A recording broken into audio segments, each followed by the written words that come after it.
Now at 5, helping people change their lives. Learn what a higher power endowment fund can do for the city of Joplin. Plus, getting off the streets and into a new Joplin homeless shelter. And President Trump uses his speech at the United Nations to rail against it. I'm Erica Brown with more on the president's message to member countries. The 4 states' most watched news starts now. An endowment gift will help a Joplin nonprofit continue to serve the community's needs. This is KOAM News at 5. I'm Dow Quick. Community members came together to celebrate the $50,000 gift. For the past 5 years, Higher Power Garage in Joplin has helped get hundreds of families into safer vehicles. The auto shop serves those in need in the community, such as lower income families, single parents, and veterans with minor repairs like fixing brakes and tires. Jan and Wes Hauser have gifted the nonprofit a $50,000 endowment fund, hoping to keep the organization running for years to come. It's a joy to come to work every day because I know that it's not just about doing a job here, it's about helping people change their lives. The Higher Power Garage team hopes to grow the endowment fund so it'll eventually completely cover shop overhead costs. Already this year, Higher Power Garage has done 500 repairs, more than they did in all of 2024. A new Joplin shelter aims to get the homeless off the streets. That new homeless shelter opens its doors this week. People experiencing homelessness can go to the Naz on Utica in Joplin for clothes, shower, and a place to rest during the daytime. The Naz was operating as a warming and cooling shelter in the past, but the lead pastor felt led by God to open the doors 5 days a week. Getting off the street, getting off the drugs, helping them in a greater capacity. And so God gave us the idea to begin to open up Monday through Friday as a day center so that we can begin to do more to help our folks. The hours are 9 to 4 p.m. Monday through Friday. Each day is tailored to help reach people who come to the shelter to get off the streets. A break in a cold case. Prosecutors have charged 2 people in a Northeast Oklahoma murder investigation dating back more than 10 years. The suspects, James Larson Jr. and Penny Larson, are both charged with first-degree murder for the death of Dustin Ray Carver. Carver was last seen at a home in Kansas, Oklahoma in 2014. Authorities had issued a search warrant at the home and discovered a burn pile where they found human remains. Then, in July of this year, the Clinton County, Missouri Sheriff's Office contacted Oklahoma authorities with a new lead in the case. The OSBI says investigators were able to gather information from James Larson Jr., who was an inmate at the Clinton County Jail. This month, authorities arrested Penny Larson and charged James Larson, who was already in custody. Kind of a damp day out there. Let's check in with Chief Meteorologist Doug Heddy. Yeah, showers and thunderstorms. Good chunk of the morning hours for us today, and then still some hit and miss guys throughout the afternoon hours. We do have some severe weather ongoing eastern parts of Oklahoma into northwestern Arkansas. Thankfully for us, our atmosphere hasn't destabilized a ton. You can see some thunderstorms just north of Tulsa, and then a couple guys popping up in Newton County over into Berry County. So these are going to flare up along and south of I-44. There is a low chance we could get a random severe thunderstorm warning, but I think our tornado threat is mainly going to stay south of the region, but still something we want to watch closely over the next few hours. So just north of Cassville to Monette, thunderstorms popping up also just southwest of Veneta. So we're going to talk about this and what is to come here in just a bit. All right, we'll catch you in a few. The 80th United Nations General Assembly kicked off in New York today. President Trump gave a lengthy speech that covered domestic and foreign issues and did not hold back his complaints about the international body. Reporter Erica Brown is following the story. In his address to the UN General Assembly Tuesday, President Trump declared the U.S. is in a golden age. Under my leadership, energy costs are down, gasoline prices are down, grocery prices are down, mortgage rates are down, and inflation has been defeated. He also dished out harsh criticism to the rest of the world. Your countries are going to hell. The president slammed migration and green energy policies, especially in Europe. You're destroying your countries. They're being destroyed. Europe is in serious trouble. During his nearly hour-long speech, President Trump said the United Nations was not living up to its potential and railed against its failure to end wars. What is the purpose of the United Nations? For the most part, at least for now, all they seem to do is write a really strongly worded letter and then never follow that letter up. It's empty words, and empty words don't solve war. On the sidelines, Trump met with Ukrainian President Volodymyr Zelensky as the war with Russia rages on. Ukraine, I tell you, they are good fighters. Got to hand it to them. They have a lot of courage, a lot of guts. The president pressed others to stop buying Russian energy, which he says Russia uses to fund the fighting, and got backing from the president of the European Commission. But we have to be faster because every payment is filling Putin's war chest. This cannot be. When asked, President Trump also said NATO member countries should shoot down Russian aircraft that enter their airspace. Erica Brown, CBS News, the White House. That question to Mr. Trump came because recently Russian aircraft have entered Estonian and Polish airspace. And yesterday there were unidentified drone sightings in Denmark that closed Copenhagen and Oslo airports. Still ahead, electric vehicle sales rev up. EV sales are surging this month. I'm Chris Van Cleve in Phoenix. The reason? That EV tax rebate is about to expire, so dealers are doing whatever they can to move the electrics. That's coming up. But first, Prostate Cancer Awareness Month, the information that could save lives. That's next in Health Watch. 414. Topping today's Health Watch, it's Prostate Cancer Awareness Month. A time to raise awareness about the disease and the importance of screening and early detection. Stephanie Stahl has more on new initiatives aiming to inform men about the disease and detect it sooner.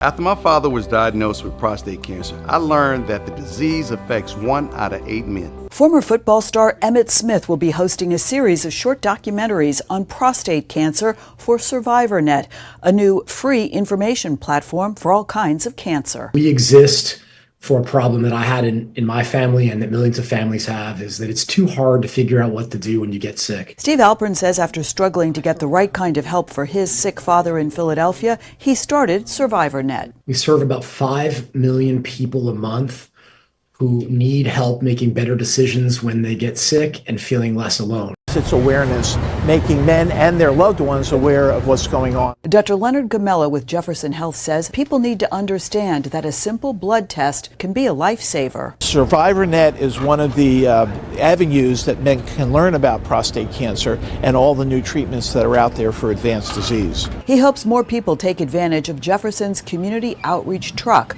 where men can get a PSA blood test. He says it's especially important for black men who have higher rates of prostate cancer. Men don't know they have it, and that's why screening is good. Our treatments for both local cancer and advanced prostate cancer are dramatically improved over the last 10 years. I don't look back. 67-year-old John Bueller, who had 3 bouts with prostate cancer, says after surgery and other treatments, he feels great. I'm still living awesome, and there's not too much I can't do. He credits his supportive family and the medical team at Jefferson. Stephanie Stahl, CBS News, Philadelphia. Over the last decade, the incidence of prostate cancer has been increasing. Patient death rates often rise after hospitals are acquired by private equity firms.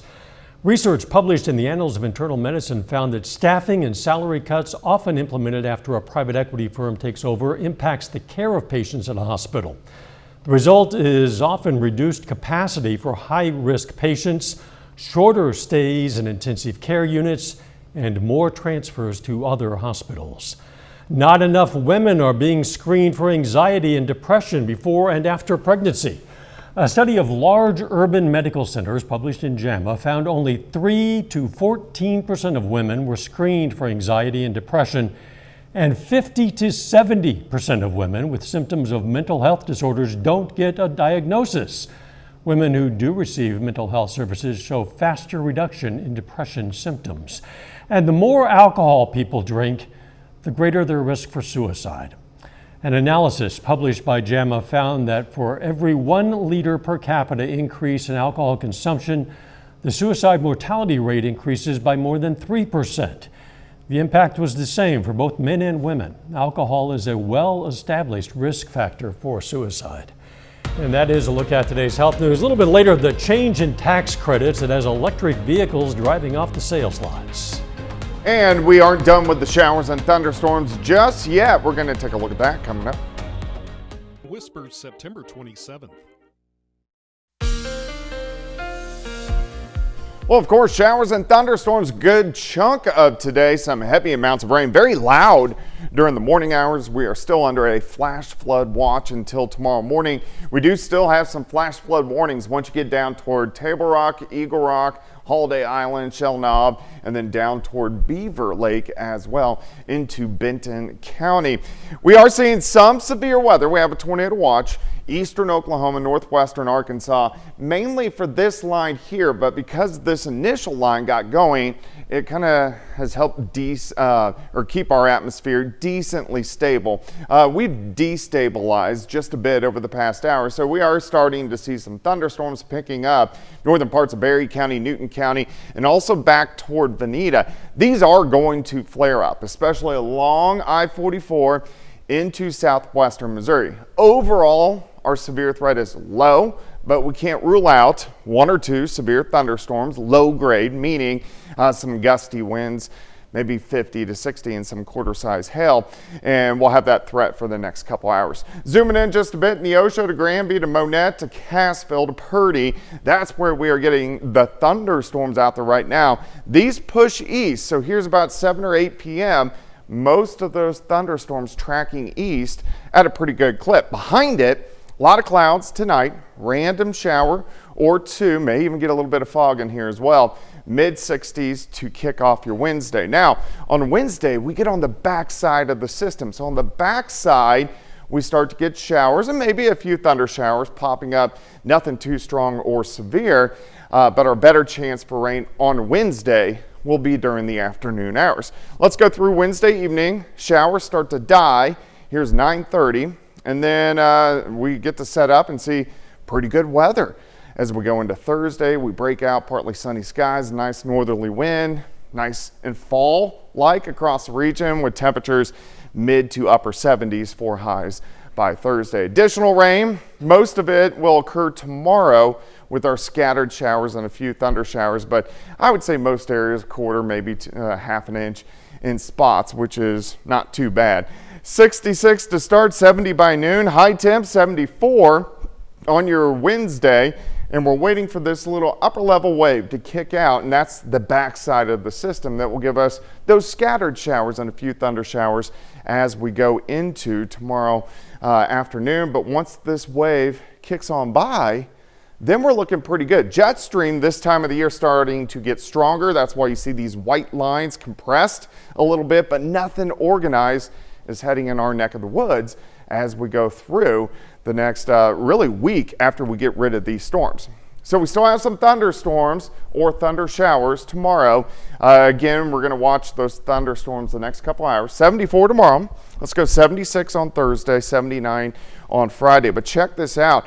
As we head into the weekend, fantastic weekend, mid 80s. We stay into the 80s most of the next week and get a chance to dry out, which is going, it's been kind of wet across the region, which you may not know because you're back. You were in Ireland. How was it? Yeah, 10 days in Ireland. Oh, look at this. I didn't know we were going to show some pictures, but these are some pictures from Ireland. It was a fantastic trip. We saw a lot of natural beauty. We saw a lot of historic sites. I mean, I'm talking castles and ancient monasteries dating back 1,000 years. And the best part, Doug, and you know this, having hosted one of these trips to Alaska, the best part is got to hang out with a lot of great people. You get to make a lot of good friendships. Some good friendships and lasting memories for all of us. Absolutely. It was a great time. Yeah, thanks, Doug. Coming up, the rush to take advantage of a tax credit for electric vehicle purchases. The Beach Boys at your local D-Rail commodity flooring and furniture. Topping today's Consumer Watch, electric vehicles are flying off dealers' lots as car buyers rush to cash in on major tax credits before it ends next week. As Chris Van Cleve reports, dealer offers are reducing some customers' monthly car payments to as little as 1% of the sticker price. It's a race against the calendar at Emick Volkswagen in Denver, a sprint to move as many electric vehicles off the lot before the $7,500 federal tax credit expires at the end of the month. To do it, the dealer has been offering lease rates as low as $40 a month. I'm getting an electric vehicle now. It's because of this tax credit. Stephen Hines says he'll save about $400 each month over his last car payment. Just knowing that this was the last month, I feel like I'm really squeaking in and being able to get one. While automakers bet big on EVs, electric vehicles now make up only about 7% of new car sales, fueled by federal and local incentives in states like Colorado, in addition to the steep discounting happening this month at dealerships nationwide. I mean, this deal is absurd, and it's never going to happen again. The question now, what will the phasing out of federal tax credits mean for EV sales come October? And that's going to have a big effect on sales. Economist Patrick Anderson closely follows the auto industry. Do you expect EV sales to fall off a cliff October 1? They can't fall off a cliff because they're not very high. Okay, so they're going to fall off a small hill because that's as high as they got. Already this year, automakers have slowed their production of EVs, pivoting to more popular gas and hybrid vehicles. We'll sell more EVs in 2026 in the United States than we're going to sell this year. Is it growing as fast as maybe what we thought it would a couple of years ago? No, it's a flatter kind of curve. Tim Hovick owns Santan Ford outside Phoenix, one of Ford's biggest sellers of EVs nationally. September of 25 could end up being the single biggest EV month in history. Followed by October, which could be one of the worst EV months. Now, don't say that out loud. We're not looking that direction. But that's the concern, right? It is the concern. It could be challenging. About half of EV owners last year said they picked their vehicle because of the incentives on it.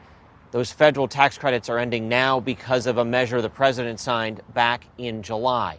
Chris Van Cleve, CBS News, Phoenix. Shares of Kenvue, the maker of Tylenol, has rebounded some today after tumbling more than 7% yesterday. President Trump announced the Food and Drug Administration believes the use of acetaminophen, the active ingredient in Tylenol and many cold and flu medications, during pregnancy can be associated with an increased risk of autism.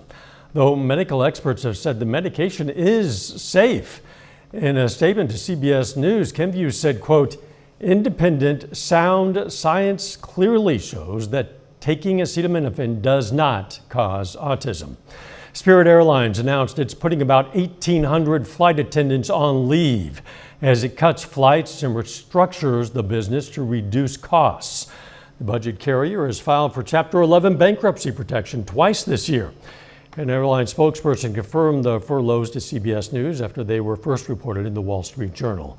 And Amazon is facing a jury trial in Seattle focusing on allegations by federal regulators that it duped customers into signing up for Prime membership and made it difficult to cancel. The FTC alleges Amazon was part of what it calls a years-long effort to trick millions of customers into automatically renewing Prime subscriptions. Amazon denies the accusations. Final check of the forecast up next. Hero. Up next on the CBS Evening News, the fight to end animal testing and the search for alternatives.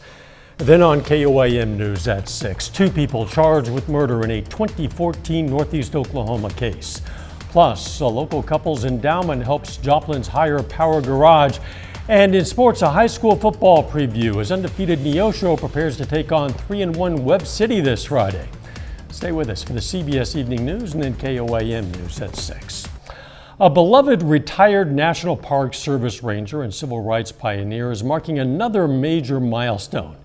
Betty Reed Soskin celebrated her 104th birthday this week, surrounded by friends, family, and students at the Northern California Middle School named in her honor. At the age of 85, Soskin became the nation's oldest active National Park Service ranger before retiring at the age of 100.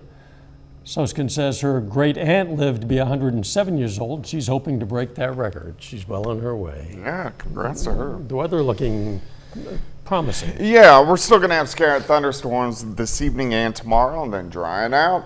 Thanks for joining us. We'll see you right back here at 6. Let's make it a great evening.